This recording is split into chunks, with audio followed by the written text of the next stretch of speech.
Welcome to another edition of Be the Change Georgia, where we amplify the voices of the inspiring business leaders surrounding the B Corp and social impact movements across the Southeast to help you learn how to build your legacy at the intersection of people, planet, purpose, and profit.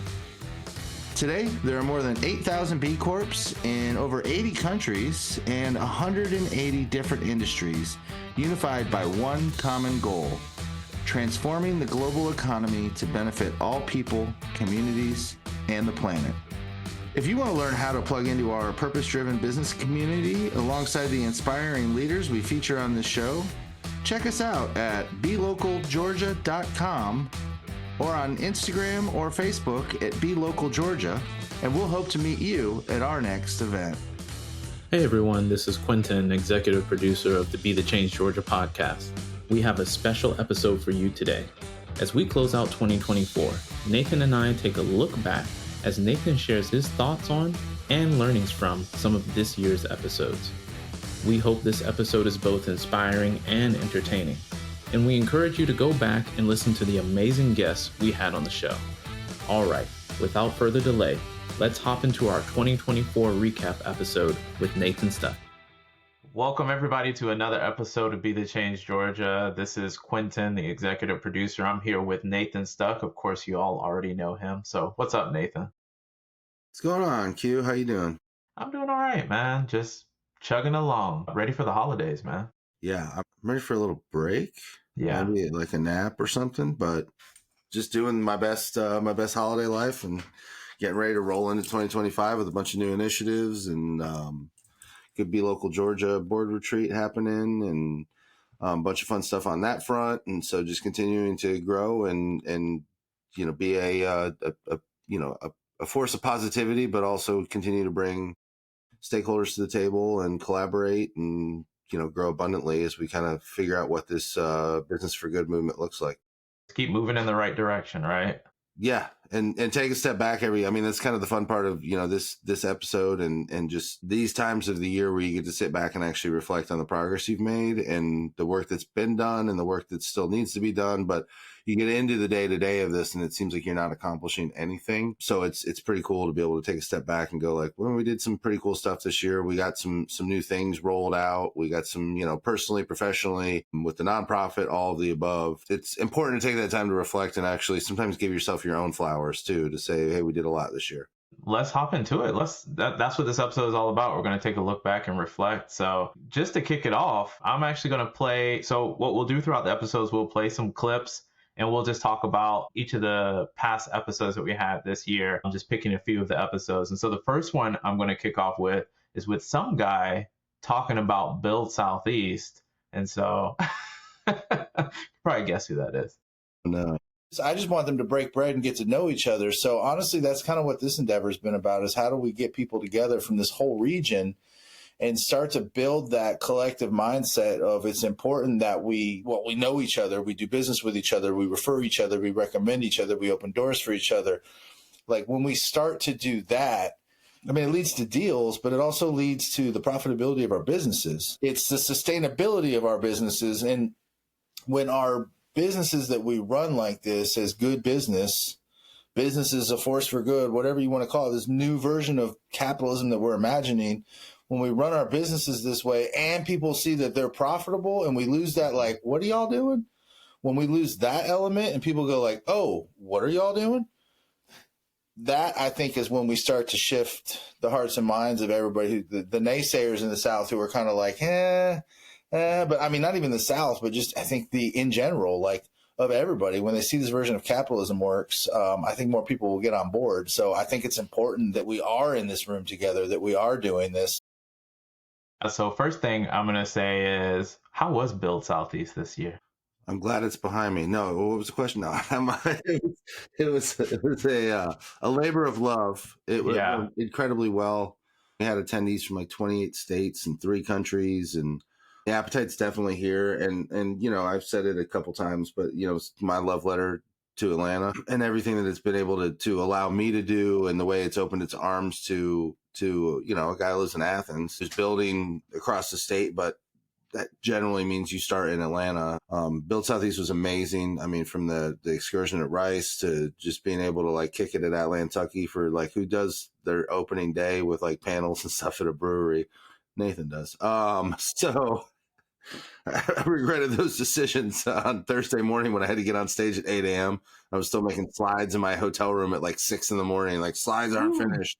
Yeah, all the things you don't see that makes conferences that are volunteer led successful. So, but I mean, it was awesome. I mean, it was everything I wanted. And, all of that stuff is important, and it's how do we continue to do this together? And I think now more than ever, we really need to stick together as a community of what did I say? I was talking to somebody yesterday and I said, no matter what happens, they can't legislate our values. Mm-hmm. So I think it's up to us businesses to continue to lead with the things that are important to us and continue to trust that the market, and not everybody, but there's a good bit of the market who wants companies who are run on purpose and are good stewards of the community. And I know we'll talk about, Scott's episode a little bit later on, but some of those, like, how do we find those commonalities to get people on board with what are pretty easy to get on board concepts. So yeah, we'll do it again. BLD 2025 coming to Tampa, St. Pete, probably November after hurricane season ends. But yeah, we're going for round 3 of live in person. And I've already had a meeting with Be Local Mid-Atlantic to talk 2026. And nice. By God, if I didn't get cornered last week in Louisville at the Canopy Conference about 2027, like, can I take a nap? There's no rest, man. No, none at all. When you were talking about that thing, there's still a lot of people who want companies who still have these values, right? I mean, I think after the election, a lot of people, you see a mixture of things, people talking about, hey, we still have to put up the fight. We still have to keep going. And some people were talking about, just taking a moment to breathe and actually rest. And so, like, either way, whether you do get some rest or not, the fight will continue to do the good, like just to do good, right? In that clip from BLD Southeast, you talked about like bringing people together, right? And creating these conversations. So I just want to say, do you feel you achieved that goal? Yeah, I mean, the feedback was overwhelmingly positive. And I know that even in that feedback, there were some conversations around, I think we had some difficult conversations in the whole process of pulling BLD Southeast off. And so, and I think it's imperative that we have difficult conversations. We lean into some of the areas of disagreement and actually talk. I'm hoping that no matter what had happened in November, that would be the outcome, was that maybe we would force to realize how divided we are. And maybe we'd come back to the holiday table and maybe actually engage. I don't know, it might be a little too soon for some people, but maybe we can start to actually have those conversations and meet people who we disagree with and kind of learn to listen a little bit and maybe to understand. So I think in the long term, I think we have to, slowly win the hearts and minds. And, that work, this didn't start 4 years ago. It didn't start 8 years ago. This work was happening before I got into it. It's going to happen long after I'm, composted or whatever happens to me.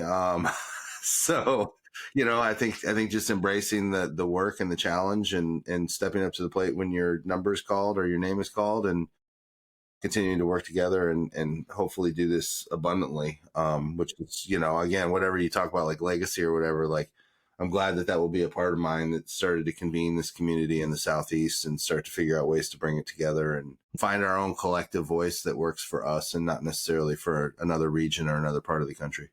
Awesome. Well, I think it's a pretty good segue talking about like bringing people together at the table and having these conversations. I'm going to play a clip from our friend Scott Collins, founder and CEO at Canopy, Kentucky, as well as president and CEO of Facilities Management Services as well. So I feel like for me, and I think you and I have this in common, is that we believe tactically, if we want to create a movement that gains traction, and particularly for you and I in the South, that we have to begin with our common humanity, with our commonalities, to gain entry into a civil conversation. One way to do that is to talk about how this thinking this way leads to a profitable, sustainable, long-term business, but also using language like, can we agree that businesses should make sure that our neighborhoods are healthy and safe? Can we agree that, and this is where you're taking another step, can we agree that businesses should be responsible for keeping the landscape around where they operate healthy and clean as well? And when you go in like that, you don't get as much resistance. Let's say you walk into Littletown, Georgia, or Littletown, Kentucky, and lead with, these are the things that you need to do in order to fit into this, to join this movement, and immediately dive into some of these hot button issues. You and I both know you're not going to get a second conversation, and probably that first conversation is going to be short. Yeah, I'll just pass it over to you, man. What are your thoughts? I love me some Scott. Yeah, no, he's built something really cool in Kentucky with Canopy.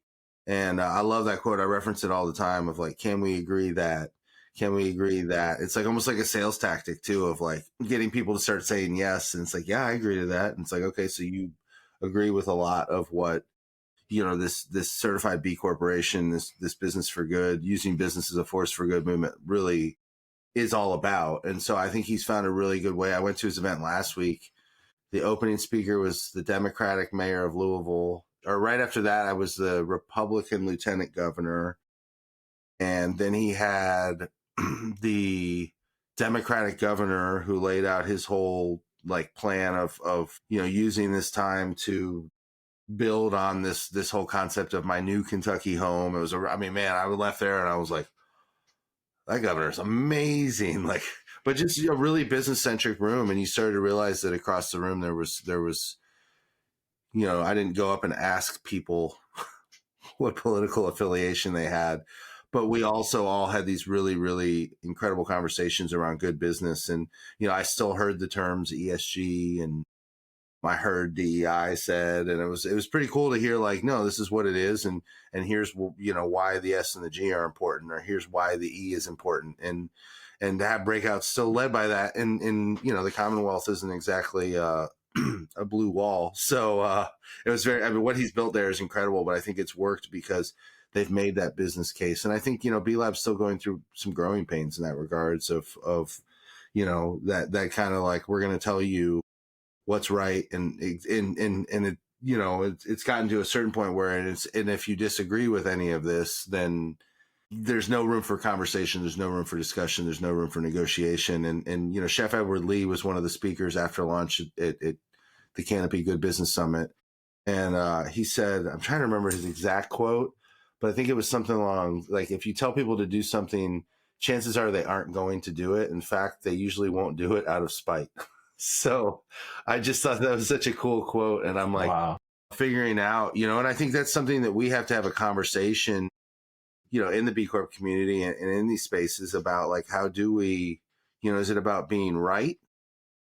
Or is it about moving the ball down the field and figuring out like, and at what point does that make us, and again, these are conversations and we can agree to disagree of like, does that make us a sellout to maybe kind of Trojan horse our idea a little bit, or have to sell our idea, but maybe not stand firmly on all 10 saying like, this is what we do. And I don't know.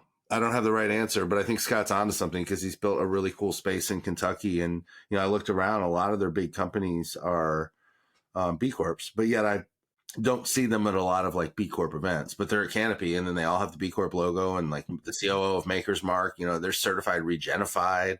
Like there's some really, really, really cool businesses up there that again, and I know we have them in Georgia as well.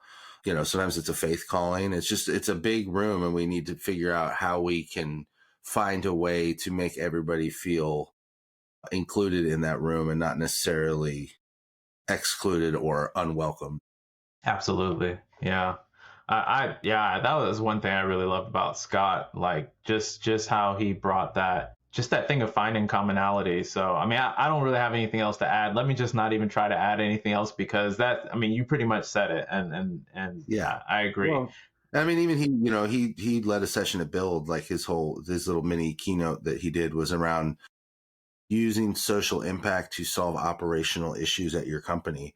And so like for him, he talks about retention being an issue because it's facilities management services. It's his janitorial services company and like high turnover. And, he implemented a car buying program and a home buying program.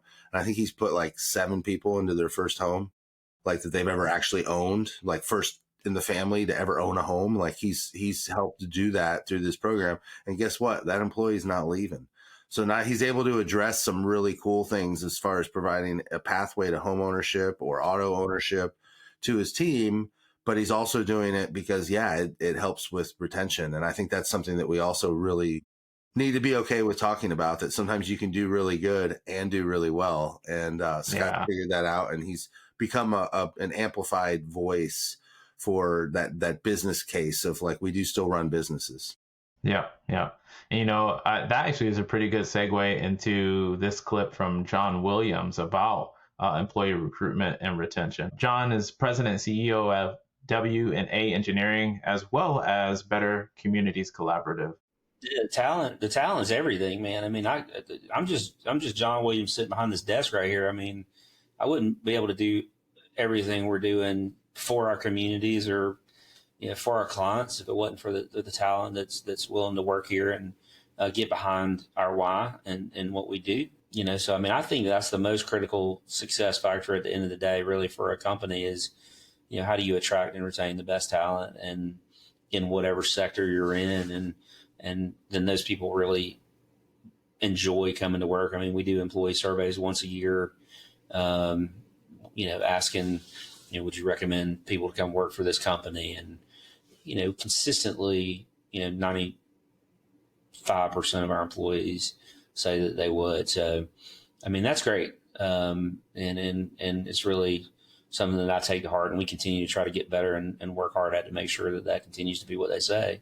Another thing I liked about John's episode is how he talked about his company, because people might not think necessarily of like a engineering company thinking more about sustainability and just caring for the community and things like that. But he really has a heart for his community.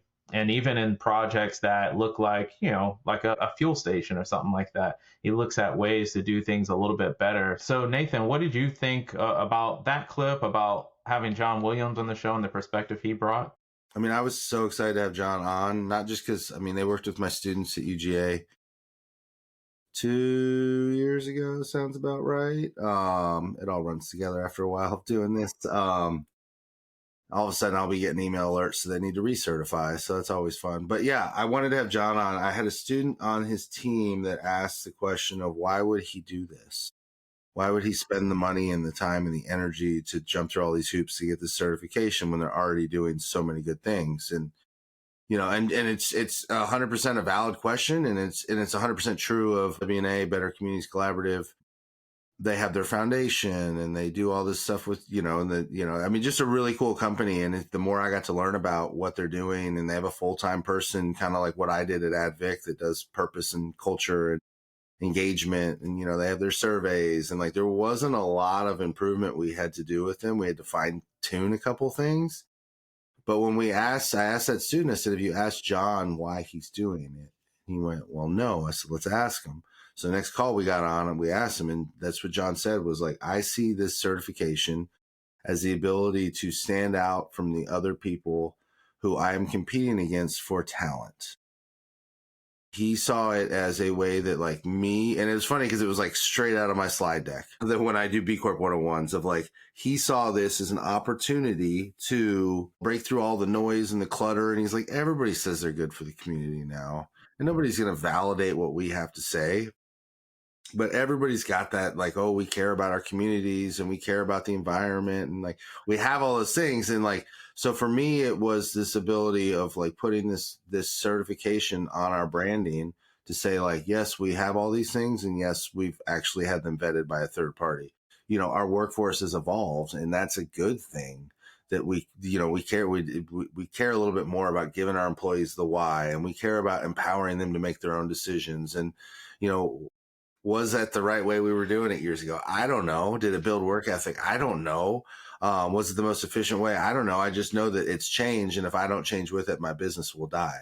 And I just thought that and so now I've started asking that question. I actually asked the CEO of Makers, went up to the mic for Q&A, and I said, "You're already doing all this stuff. Why are you certified?" And so I asked him the same question, and it's always great to hear those answers, because it usually comes down to some sense of a business case that they see this is a value add to their business, and it's worth the certification fees. It's worth the blood, sweat, and tears when you're working with your analysts, of getting through this and getting that certification, kind of getting that third party seal of approval. That the B Corp logo, there is no other third party seal of approval that is quite like the circular B. So I love that clip. I love that John said that. I carry that recording around with me everywhere I go, where I'm like, why? What's the ROI? Because it doesn't fit into your neat Excel model that most an MBA student's well, I need a payback period, and it's it doesn't fit into that. But I think that the good business owners really they see that. They're savvy enough that they intrinsically get that ROI, and they don't need you to tell them it's 8%. They just know how much talent costs them, and how hard it is to get talent, and how many people actually sign an offer letter, and all of that, and getting just the best people into the interview process. And then how do you retain them once they start? So yeah, I love that clip, because I think that is everything. Talking about the ROI, let's go ahead and go on to our next one. Enrique Alvarez's episode. Enrique is managing director at Vector Global Logistics. First and foremost, if you have purpose, you can attract better talent.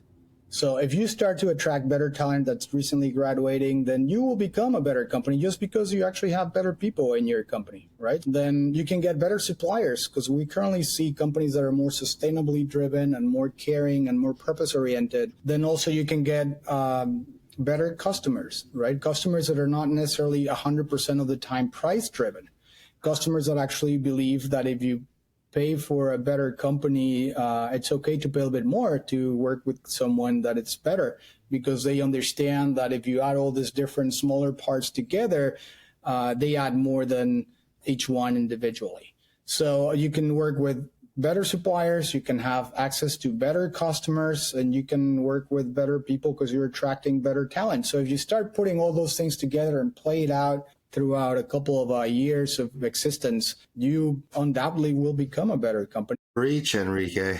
Yeah, go ahead, Nathan. This reminds me of sitting in organizational behavior classes, where you're how much does this professor make to sit here and go teams with smart employees perform 3x better than teams with not smart employees? And you're brilliant insights there, researcher.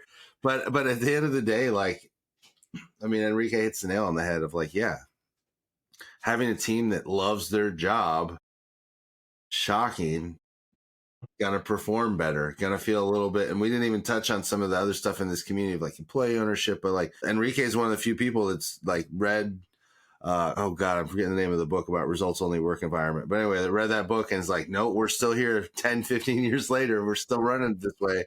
And they kind of broke B Lab's system too, because I was their consultant for their B Corp certification. And it's well, how many vacation? Now I've noticed they've actually put, okay, unlimited PTO is worth this many on the assessment. But what is your standing working hours? How much time off do they get? As much as they want. How do all these where it's just no, it's if you get your job done, you get your job done. And so I think providing that freedom and that purpose, and they do a ton again, and they use their shipping ability to be able to do disaster relief. And so you've got this team with a very low attrition rate. You don't lose that knowledge walking out the door every time somebody leaves. The client relationship, the vendor relationship, all those things that come with tenured employees. And they're doing all right. They're doing pretty well. And so I think it's an important argument too of and again, it's funny as we go through these clips where I'm oh, did I plan to have a couple people that talked about finding common ground, and a couple people that talked about employee recruitment and retention and made the ROI case. And Enrique also talks about customer acquisition, customer lifetime value, all those things. But and I know the next set of clips too we get into is more of the early stage. John and Enrique are both super the OGs, the veteran entrepreneurs coming out of the bullpen. But the next couple of clips I know we have are more focused towards like that early stage entrepreneur that we also have in our community. So it's been kind of cool to like, did I intentionally do this? I don't know, but we've had a pretty cool list of guests this year. So, Enrique and John being a couple of them that you just sit there and you're like, how many notes can I take as myself being an early stage entrepreneur? But then, we get into what's coming up here and it's like, oh yeah, I was taking notes for these too. When you get to know Enrique as well, you're like, yeah, I can see why this company also has that culture too. I mean, it just fits. Enrique's a great guy. You were talking about the next section. So actually the next section kicks off with Jen Singh. So it's cool how you talked about his early stage, because Jen is a sustainability catalyst at ATDC, which is the Advanced Technology Development Center in Atlanta. And they consider themselves to be the best place on earth to scale a technology company. So, talking about early stage companies, this is a great person to kick off with. So we'll pass it over to Jen in this clip.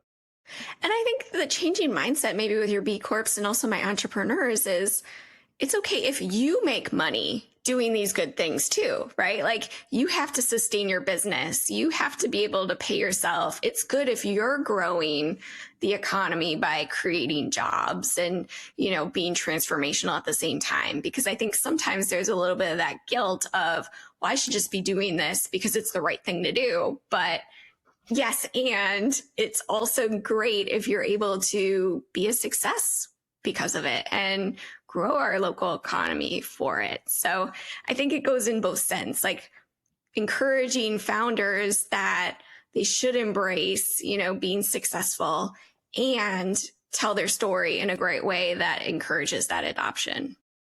Well, first of all, Jen Singh has to be one of like the best humans alive. Like, she's just such a wonderful, wonderful, warm soul. And I'm not blowing smoke. She's just been like, since the day I met her. I remember one time we had a lunch scheduled or something, and everything else on my calendar, I tried to book a bunch of meetings of driving to Atlanta. Everything else canceled. So I'm like, I drove down. She's like, wait, did you drive down just to have lunch with me? I was like, yeah, Jen, you're that important. She's like, no, I'm not. But like, I just have always like, and I'm like, but I was like, any chance I get to spend time with her and learn from her and have conversations, I will take that advantage. So it was really cool to have her on the podcast and just be able to pick her brain for 45 minutes. But I will say that clip, it's how do you get, it's a sickness we have in this purpose-driven community of like, it's the same thing that ails like nonprofits. We're like, like we should die broke social impact martyrs. Like, we just do this. It's the calling. And meanwhile, like in our personal lives, we can't pay bills, but we're doing all this work and it looks so glamorous. And oh my God, I get so much purpose. And I think getting people to understand that, like, growing your business, telling stories about the good you're doing, if you do it in the right way to help your company grow and make more money and create more jobs that don't suck. And my 1% that I used to get at Advic of the budget, 1% of revenue for culture and give back and I got to spend. Did I want us to go from 15 to 20 million or whatever it was that year? Hell yeah, I did. I got more money to play with. I got more money to give to charity. I got more opportunities to do cool things in the community. I got more money to do cool things with our team. So like, I think we have to get past this, like, being afraid to say that we turned a profit, being afraid to say that we made money, being afraid to say that we scaled the business, that we grew 3x. Like, we're never going to win. We're never going to push that demand curve if we're afraid to make money. And again, there's a line between when does it become greed? When does it become, what was that CNBC show? This episode of American Greed, a B Corp business owner goes rogue. But like, at what point though, are we okay with like, we run for-profit businesses. We have, and entrepreneurs in the B Corp space, part of the whole premise of this was that, the exit ability of not losing your baby when you exit your startup. Like, we're still startup entrepreneurs. We're still entering accelerators, B Corps that have come out of Techstars and ATDC. And like, we're still entrepreneurs with hopes and dreams and, not necessarily get rich quick, but we like to create some wealth for ourselves. We like to create some generational wealth for our families. And that should be okay. But we're also held to this measuring stick where it does mean that we're taking care of our team and we're paying a living wage. And, we're stewarding our environment, and we're giving back to our communities. And so if you're doing all that and making money, yeah, let's go for it. And I think what Jen said in that clip is very important for every entrepreneur to hear, that it's okay. It's okay to make money. It does not make you a bad person. It does not make you less of an impact champion in the world. It just makes you smart and savvy, and is going to be the reason that some of us end up working for you when we close our businesses, and others, see, great success, but they take their teams and their stakeholders along for the ride with them. Yeah. A lesson to all of our listeners: it's okay to make money. In fact, it's good, because you can reinvest that. You can reinvest it in your community. You can reinvest it in your employees. You can reinvest it in yourself and your own family. So, which, you need to be doing that. So yeah, it's okay. So let's go on to the next clip. This one, we had founder and CEO of Goody Nation, Joey Womack, on, and he was talking about process as an entrepreneur. Organizations like ours, with your startup or any form of social impact, it's hectic, it's chaotic. You're going to plan to say, these are the things I'm going to accomplish. It's on Monday. These are the things I'm going to accomplish by Friday. And then 10 other things spring up. And that's on the business side. And then on the personal side, life be life, and then stuff comes up, which is, you can't separate your personal from your professional, or very few people can truly do that, even though some people say they can. But someone's ability to navigate those challenges is what can sometimes make or break their company, and ultimately the impact they're going to make. And so what's also baked into that is, what process do you have as a leader, especially around social impact, to recap what actually happened that week? On Friday, are you just shutting your laptop down, and then maybe you're picking up the kids, maybe you're going to dinner, maybe going out on a date, who knows, right? You don't have a true process you baked in to actually recap what happened in the week, that chaotic, hectic week. And then secondly, do you actually have a process to which you start your week? You collect all your thoughts, you become mindful, you quickly recap, and then you plan out. Do you literally have a process for that? And then what tools are you using to track all this stuff? I'm going to be honest, confession, I still need to just solidify my process for both the beginning and the end of the week. It's so easy to just get caught up in just doing stuff, because it's there's a lot to do. But yeah, it does make a difference when you have that process. But yeah, Nathan, what are your thoughts? I'd like to say that clip slapped, as the kids would say, but it really slapped me across the face, where I was like, shit, I don't have any of this, man. I got none of this. I got you got your quarterly goals, and but yeah, when you get into the day to day, and it's funny. So after BLD Southeast, I started okay, I'm gonna sit down at the beginning of the week and write down 3 goals that are all revenue related, sales, invoice, things like that, of who needs to close this week. What are the 3 things I want to accomplish? And shocking, guess who had a pretty decent Q4 so far? Hey, thanks, Joey. And I do want to say that too, man. It's funny. 3-4 years ago, I remember the first Goody Nation event I attended was it was March or April. It was right when COVID hit, and they went virtual with some event, and I was like, well, I don't have to drive down 316, and I went to a Goody Nation event, and I've been going ever since. And it's crazy, to think that it's gotten to a point where I can be yo, Joey, you want to come on the podcast? And he's like, absolutely. I mean, what people don't see too is the fact that he was somewhere else that day and had to drive home and stop at a WeWork or a Rome or something like that to get a space, and then somebody else had reserved the room. So we recorded half of that podcast with Joey. He's sitting in a stairwell. But Joey, man, I just, again, another Jen, just another amazing human in the world, driving change and just pushing it uphill on the snow both ways, and just honored to get somebody like him on to come on the podcast. One of those people, Jay was another one we'll talk about, but where you're sitting next to him and you're my imposter syndrome's so real right now.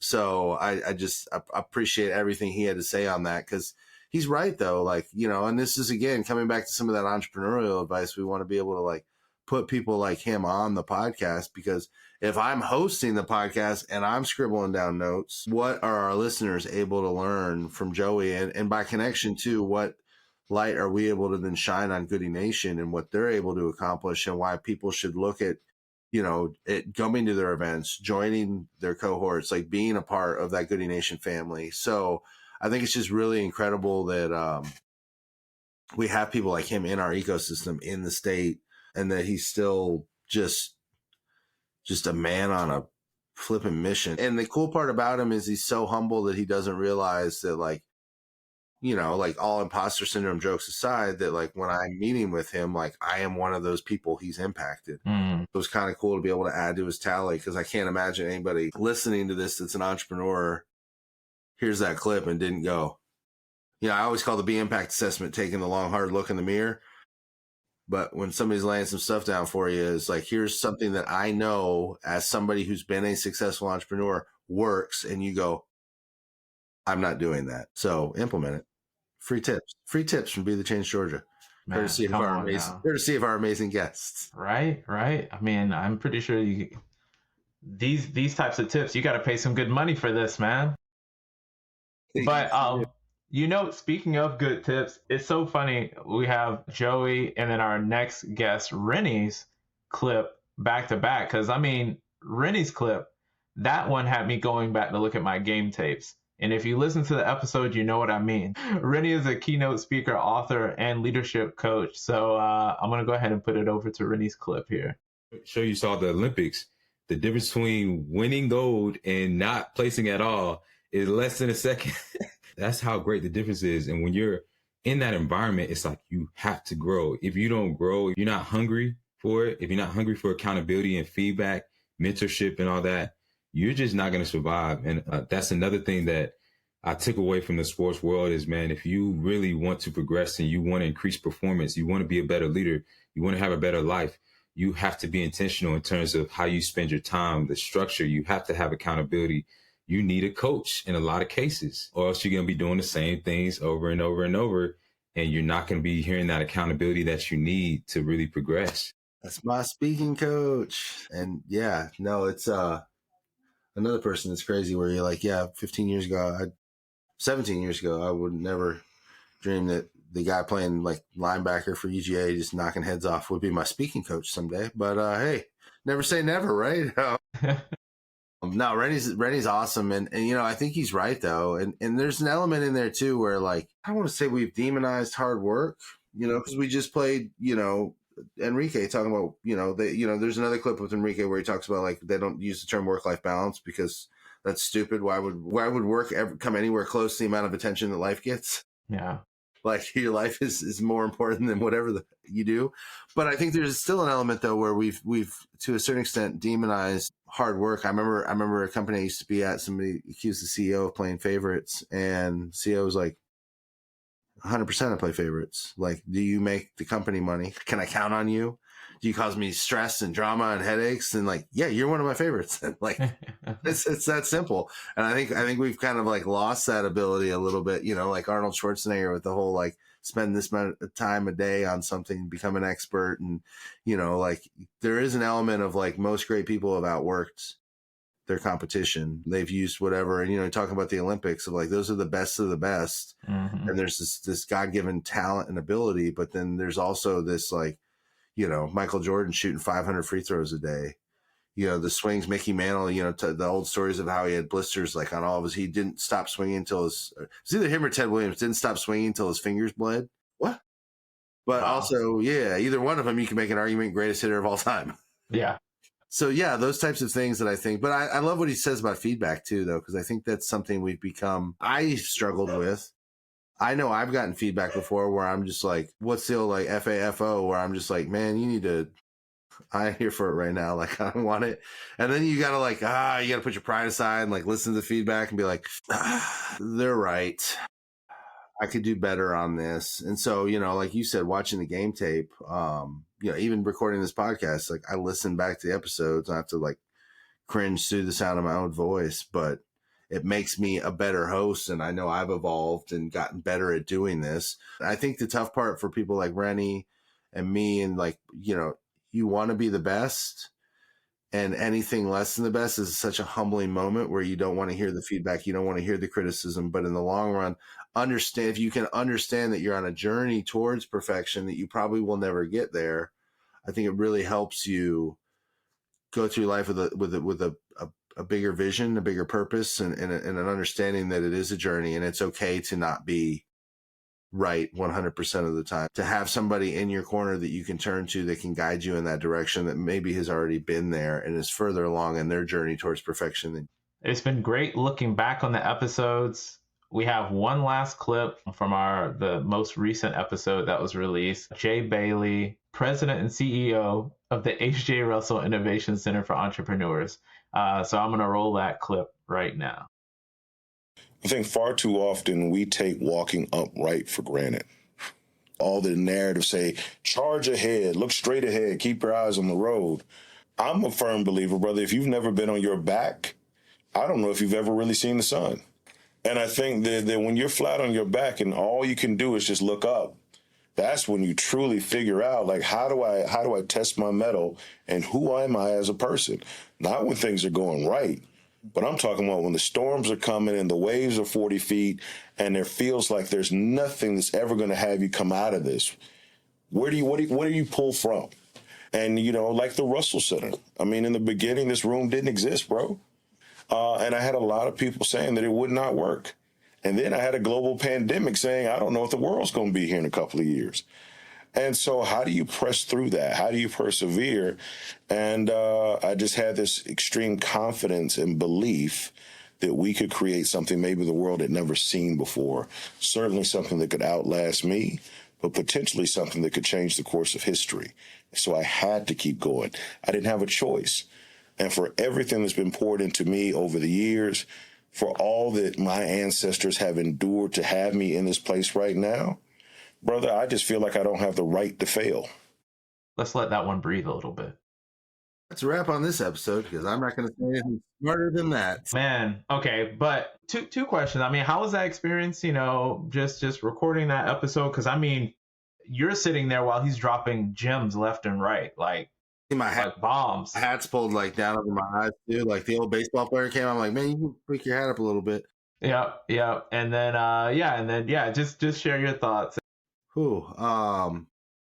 Yeah, it's interesting to sit there and have Jay dropping nuggets of wisdom left and right. And I mean, and a lot of these are conversations we've had. I've heard him have, or like, when he spoke to BLD Southeast, but yeah, there's just a moment of like, what a cool moment in time and change maker to be sitting next to and just like blown away by what he's able to accomplish and his leadership. And I don't mean his leadership in, the Russell Center and, building Black business and like that is all important, but his leadership ability to be able to take that cause and bring people to the table. And like, we always say be a leader worth following. And, we've asked people that when did you first realize you were a leader? Jay's just a natural leader that gets people that like, yo, man, like which wall are we running through? Like, I'll run through that wall with you. Like, you're just fired up when you leave conversations with him. And it's just something true that, I mean, and I mean, on a personal level, like for Be Local Georgia, like, our first event that did that. I mean, I think we did one in 2019 and then we were getting ready to do an early 2020 event that's now become an annual thing for us. And we did it like March 10th of 2020. And like 2 days later, Rudy Gobert's like kissing microphones and the world shut down. But we did it when that building was a shell, man. It was nothing. It was a construction site. It was Herman's old office and nothing. And the symposium was done. And then it was just a dream. And to keep coming back and to be there for BLD Southeast and be able to take all these people from all over the country into that building and show them what Atlanta has to offer. And the fact that we've done events there now every single year since that March 2020 event, and to see the building grow, to see the number of stakeholders, and then personally to like build relationships with a lot of people in that building and be welcomed in. And, Chad from our board, we went to the MLK Day cleanup and just mopped the floor with people.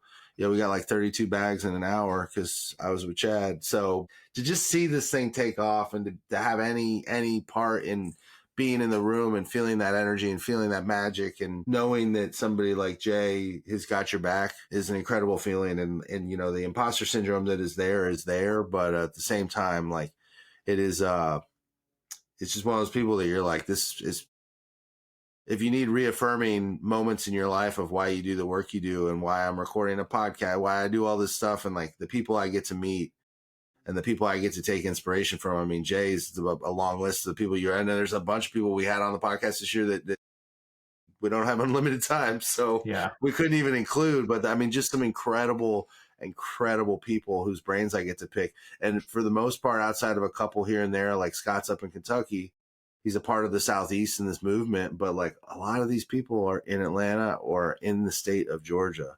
You know, we had Philip from Savannah on this year. We just, you know, we continue to like build this thing in Georgia, and the fact that all these people are in this state and like the work we're trying to do, and the fact that we, you know, like I feel good about our future knowing that these people are here and these people care, and they're invested in helping entrepreneurs. They're invested in helping, you know, good businesses become great businesses. They're invested in helping great businesses scale the P side of the P&L.